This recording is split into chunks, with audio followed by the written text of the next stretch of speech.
kind of weird. So, in the best way, of course, yeah. How did you enjoy your first panel? How did you enjoy reading for Jack's characters? I loved it. I had a blast. It's really cool to meet people who are as emotionally involved in this thing as you are. I mean, like it wouldn't happen. It wouldn't happen. I wouldn't be here, and I would be selling sweaters or busting my ass selling waiting tables or something. But no, here I am, and I'm surrounded by all these incredible people that are asking me these questions. People want to know like, what's my training like, and they want to know about the character and all this. It feels a little bit like, okay, now it's all about you now. It's all about you. And it feels a little weird, but at the same time, like, there's this incredible sincerity, this incredible honesty that everyone comes up to you with. And you just kind of let go of the preciousness, and you kind of forget about saying the smart thing or saying the right thing or, whatever that is.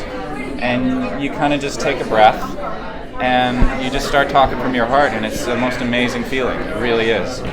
Like the response after the show came out, you do this thing, right, and you blood, sweat, and tears, or hopefully not too much, but and then you wait like 6 months, and then the thing comes out, and you hope it does well, obviously, because you're invested in it. But just like the positive response from it was just so incredibly overwhelming.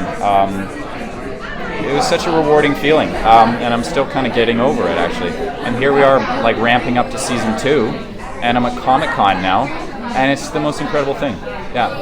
What are you excited for Hamish's character? I mean, I'm excited for the cocktails, but... Thank you. Wicked. Oh my God. My friends aren't. My friends are so sick of gimlets. They're like, if you make another gimlet, Thomas, we're going to lose it. But that's a really cool question.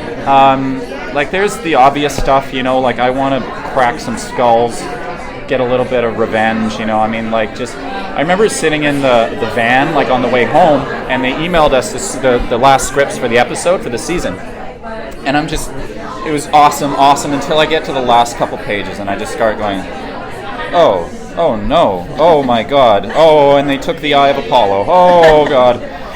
And I was pissed. I was actually surprised at how, like, affected I was by that.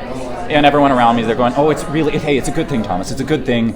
If we get a season 2, there's so many different ways we can go with it. It's a good thing. And I went, okay. But truth be told, like, I'm curious about, because what's cool about season 2 is we kind of get to hit the ground running, I hope, in terms of the world now. The characters. The relationships. Like, let's go deeper. Like, I want to know what Hamish's family life is like. What's the relationship like with his father?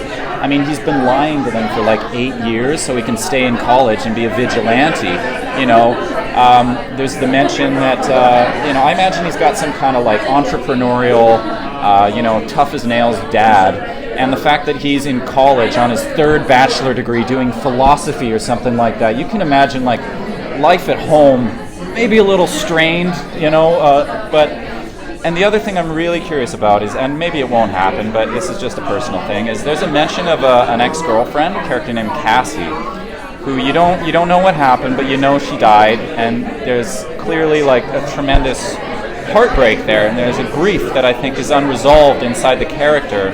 I think it's a lot of the reasons why he drinks so much, I think it's a lot of the reasons why he has this sort of emotional armor. It's because he's, I think, deep down really, really scared of losing someone else, of losing, I want to say Devery, losing Lilith, or losing Randall, or losing Jack. There's this, I think, need to control the situation, control the room, control the flow of the alcohol. Because if you don't stay in control, something could go wrong and someone could die, and you can't let that happen. But I would love for there to be some kind of reconciliation or some kind of reunion with this character, Cassie.